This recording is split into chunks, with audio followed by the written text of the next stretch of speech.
What's going on, everybody? This is Marcus, and I'm here with my beautiful wife, Shira. Come on, Shira. Got the dimples popping in there. You looking real beautiful right there. Oh, thank you, Marcus. Absolutely, man. So Shira, we were just having a great conversation, and like we do so often, and we're like, man, we got to turn on the camera and really talk about, just whatever we're talking about. So that's what we're gonna do today. Me and Shira were having our inflation debate. If you looked at our our last episode on inflation, was really cool. It was right at the start of inflation last year. Boy, it's been lit ever since. Yes. And so we were just kind of having our debate, and I think we came to an understanding, right, Shai? Yes, I guess. Okay, if you've seen that episode, it probably got real awkward because I don't think I was like, I know what inflation is, right, but I don't think I was understanding it in the appropriate terms for the conversation. Yeah. So we know that inflation is the rise in costs of goods and services, and it's at a 7.5 as of a few days ago % increase, and so that means everything's higher. Gas prices, as we know, the cost. I was so shocked by the cost of vehicles. Yes. Used vehicles up 40%. Yes. I mean. And we joked about this because, hey, y'all, we y'all know our story. We're not where we want to be yet, but thank God we're not where we used to be. Right? Okay. And so, you want to enjoy that, right, financially, but it's kind of like, dang, as soon as we start bettering our financial situation, now we're dealing with hyper inflation. I don't know if it's hyper. Here we go. We're about to go down another rabbit hole. Is this the worst of it, Shire? Do you think it's going to get better from here? Or do you think it's going to get worse from here? I think that once people have raised their prices, they're not just going to lower them. Yeah. Especially there's a lot of talk around increasing the minimum wage. We might not see that done federally, but certain states are looking at that, which will contribute to, higher costs for goods and services, as you mentioned. So I don't think that we're going to be trending down. And one thing that Marcus and I discussed, we had actually come across a YouTube channel, and the YouTuber was a real estate investor, and he was saying, the cost of goods and services are going up. The cost of everything is going up. And if you're a landlord, you really need to think about going up on your rent. Facts. And we hadn't really had this conversation per se, like we would tiptoe around it. I remember I used to listen to podcasts like Bigger Pockets, and they would talk about going up every single year. Yeah, like it was part of their business model, right? Every single year. And I never wanted to be a landlord that went up every single year, but at the same time, it's like, that's what these folks are doing. Yeah. They're very successful. And, like I grew up in a single parent home, and I'm just like, if the rent was going up like this every single month, not every single month, every single year, it would be tough. So we try to have a level of empathy, especially with the pandemic. Yeah. But now it's just like, what should we be doing? We have to, because that's the thing about inflation, is you have to adjust. And unfortunately, our W-2 jobs, many of us in America, it doesn't keep up with inflation, because you may get 3%, 4% on a good year. You know what I mean? Well, hey, you still lost money based on this 7.4% inflation rate.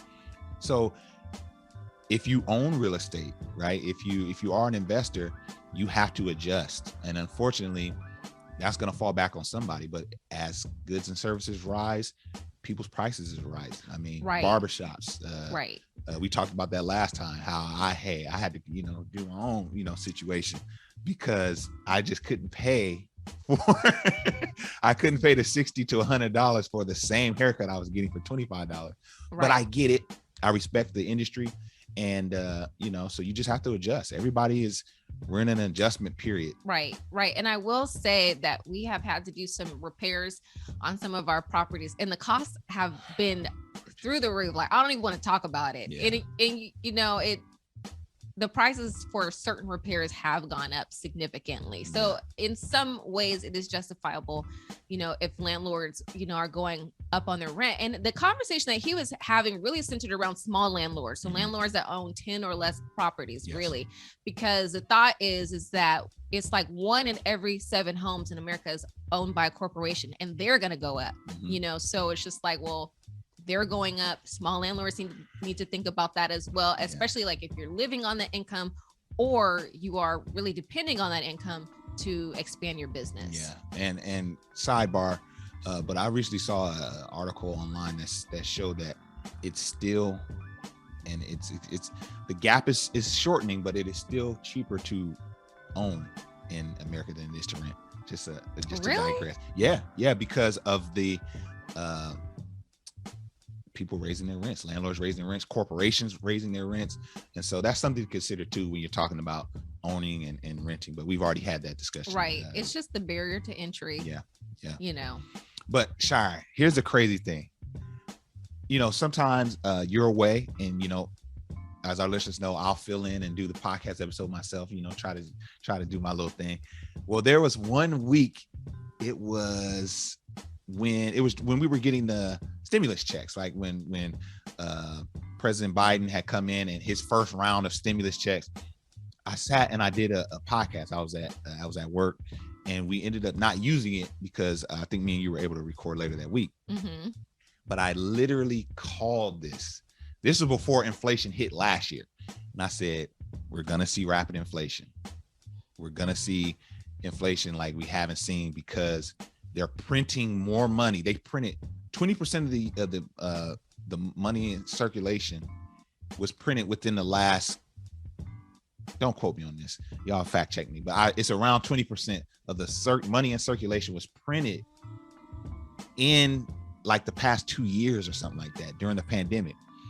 And it's like we watched Aziz Ansari, his comedy bit, and he was saying they were just telling people, stay at work or stay home. Don't come to work. We'll send you money. It's like, you guys have money like that? Yes, stay at home. I mean, even people that probably didn't need the money we got a check. We getting checks. I'm like, okay, I'll take it. Let's just, but. And part of my episode was saying, Shire, was to consider doing something with that money, because with us, we started our kids 529s with all this stimulus money, and we were just kind of, blessing them and trying to build something for them. So I was admonishing people to do that. Little did I know we'd be here today. Like, it's kind of crazy. I mean, I saw it happening, but sorry. So my question is, do you think the stimulus checks, the stimmies, do you think that contributed heavy to this, the printing of money? I know that they try to say this is going to be a short-term thing, blah, blah, blah. So 2 questions. Did the stimulus checks contribute to this inflation? And 2, do you think this is a short-term thing, or do you see it? How long do you see it lasting? I need your Shire prediction. Oh my goodness. Okay. My prediction is that, definitely contributed, but there are a lot of families that really needed that money, and so most people needed it, and so it was necessary considering the circumstances.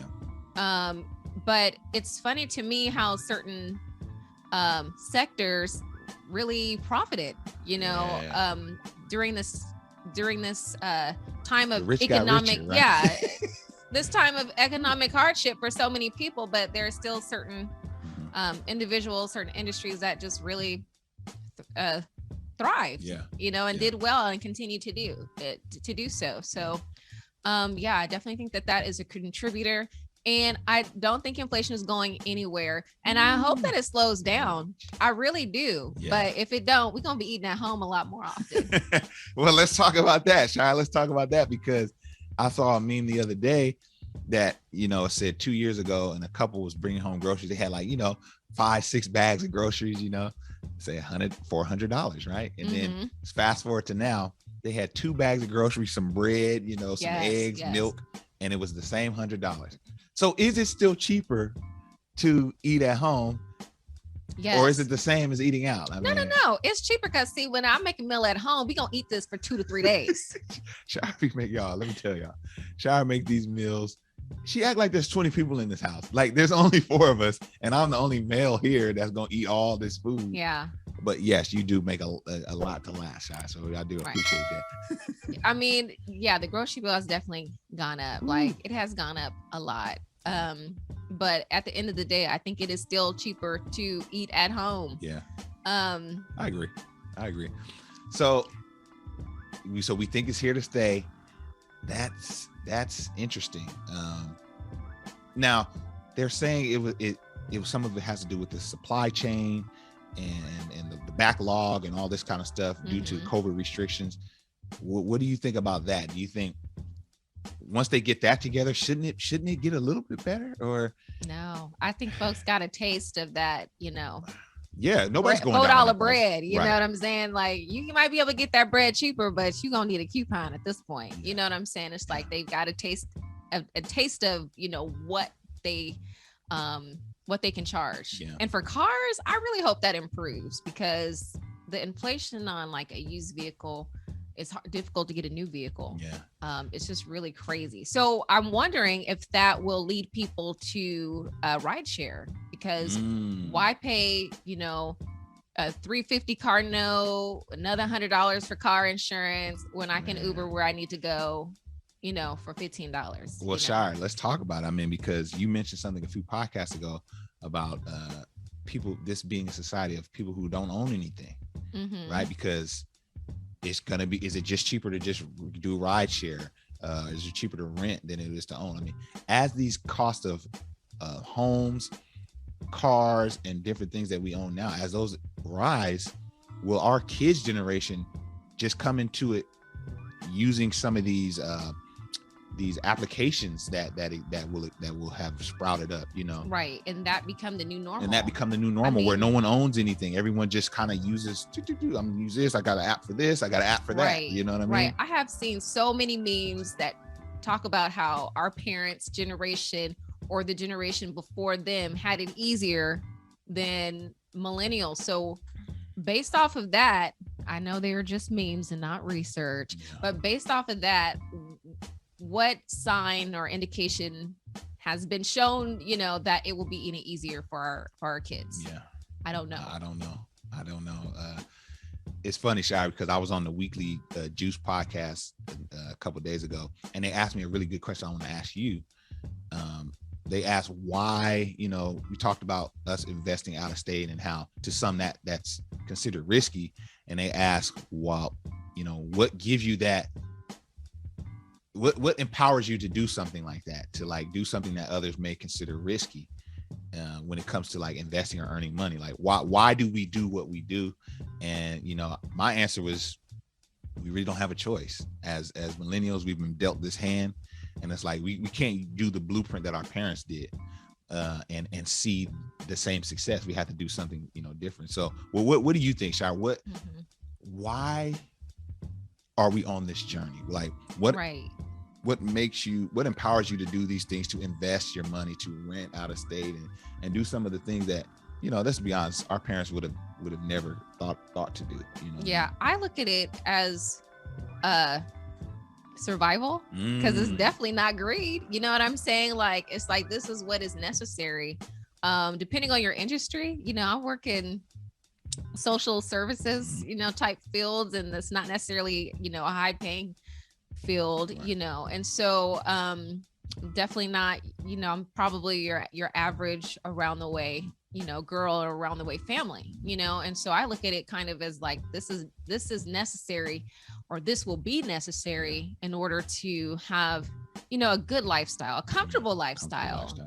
So whether it's investing in the market or real estate, for us, it was, it's a combination of both.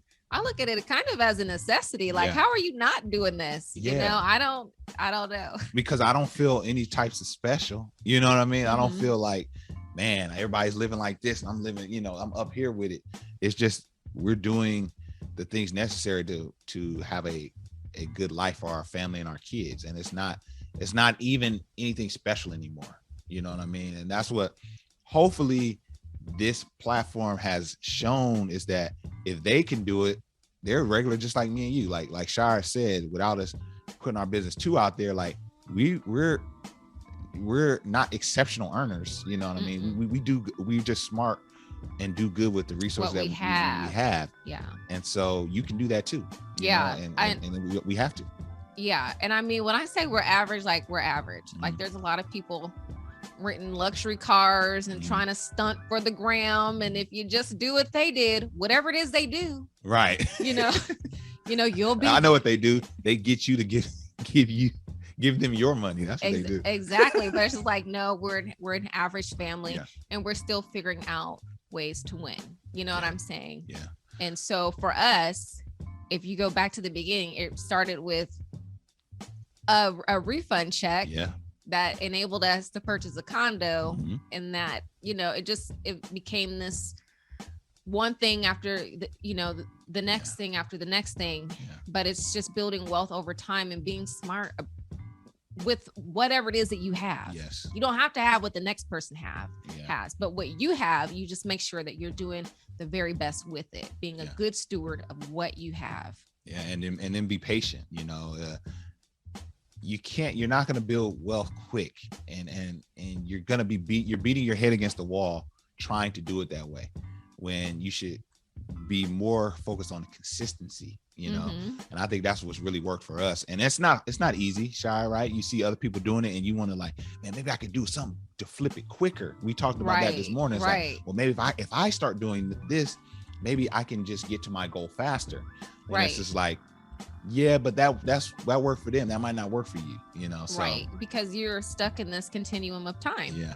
Yeah. Like, you can do what someone else did. Yeah. But if they did it 10 years ago and you're doing it in 2022, you may not, you will have a different result. Yeah. And so, like, that is the thing that I think a lot of people miss, is that we're in this continuum of time. So, unless you're doing it simultaneously with them, right? It's hard with the exact same, investment amount and all this kind of stuff. It's hard to mirror their results. Right. And I think when you mention patience, that's really important because, we bought our first 2 properties in 2017, and then we didn't buy again until 2021, right? We bought our first 2 in 2018. Oh, 2018. And then 2021. Debt. Okay, we paid off debt in 2017. Okay. Yeah, 2018. And then we didn't buy it again until 2021. Yeah. So there was a lapse of time, right? The lapse of time of preparation. There was a lot of squirming. Come on, Shai, tell on me. There was a lot of, Shai, we need to do this, and I'm not moving fast enough. Shai had to talk me off a few cliffs. Yes, Marcus is a little, Marcus is a risk taker. Y'all know Marcus. If you, because we bought 3 properties last year, and at a certain point, I just stopped asking questions. I didn't know where the money was coming from. I didn't, Marcus said, I want to get another one. I'm like, Marcus, now it's not the time, and he said, I'm just going to put in the application anyway. So he went and put the application in anyway. And then it was like, oh, we got approved? Yeah. It's like when Shire sees that approval, she's like, well, we must got the money somewhere. And I'm like, why didn't you ask for more money? And somebody, anyway. But yeah, man. So there was like you got to be patient. There's some seasons of patience that you have to have. Yes.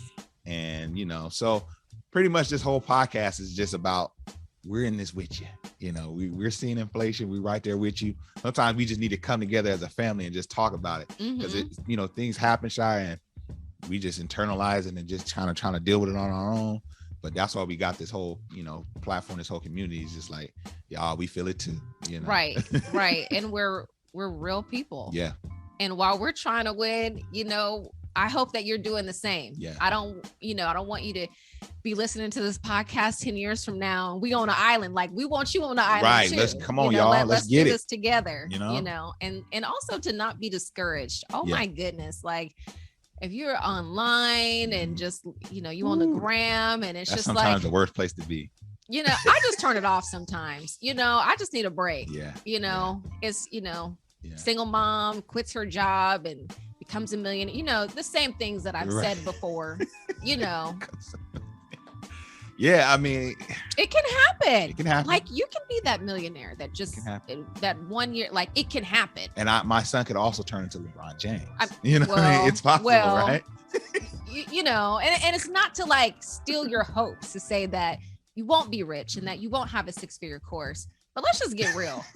Like, let's just be real. Like, you can still win, yes, and work a 9-to-5 job. Like, you can still win and like be married and have a family. Like, you can still win, you know, doing your very best. Yes. You know what I'm saying? It's like what Marcus, what you had said at the beginning. I'm not, you know, necessarily where I want to be, but I'm not where I used to be. Yeah. And just a simple fact that I'm not where I used to be, I mean, I can say amen to that. Yeah. Like, I can be happy in that. Yeah. I don't, you know, it's hard, right, to find the contentment and to find, you know, peace of mind, you know, when we're looking at everyone else and seeing how well looking they're at doing. your little bit and you just like, oh man. Yeah. When somebody's looking at you and thinking that you're doing it, you know? Exactly. So yeah. Man, this was good. This is a good little talk right here, Shire. How you feeling about this episode? Yeah, I feel pretty good. I do. I mean, we talked about inflation. I didn't go down a rabbit hole too much. I needed some credit. Y'all, we talked about, like, I had to explain it, my you know, theory about it to her for 5 minutes before we turned on the camera. So y'all caught the tail end of it. But yeah, inflation is here. It looks like it's here to stay, and we just have to pivot and adjust. And we you know, as you pivot, so are we. Yeah. So I guess that's the moral of this pod. We hope you enjoyed it.